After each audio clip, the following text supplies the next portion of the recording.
If you, like me, have ever watched Counter-Strike 1.6 VODs or highlights, you will often notice that knives show up in the opposite hand of the primary rifle.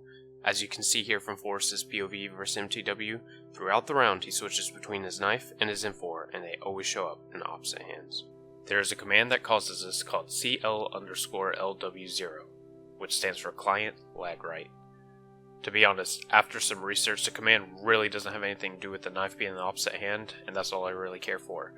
And since the command doesn't exist, I set out to find a way to have this in Counter-Strike Go. With some simple additions to your binds, we can make it work almost 100% like the 1.6 VODs and highlights.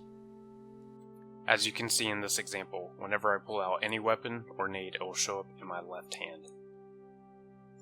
But when I pull out my knife, it is in the right hand. Of course, we can change it to make the guns appear in the right and the knife in the left.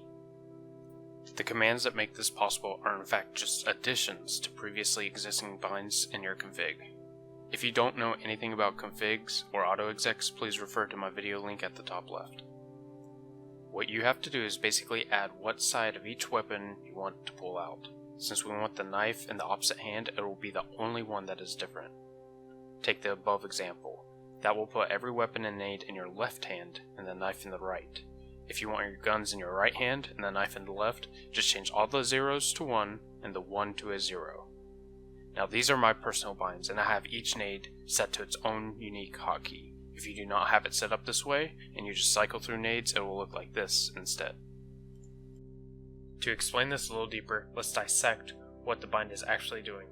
First off, whenever you use a bind, you are telling the game to do X command whenever X hotkey is hit, and you bind that hotkey so it is always the same. So when we hit 1, we are telling it to do a command, which is pulling out slot 1, which is your primary rifle. Simple. So all we have to do is add in what hand we want it to be in before slot 1, and then we put in a semicolon to tell it that there are 2 commands. All of the commands are in the description below to copy and paste into your auto exec. If you have any questions, feel free to comment below, ask me on Twitter, or hop in my stream or my Steam group.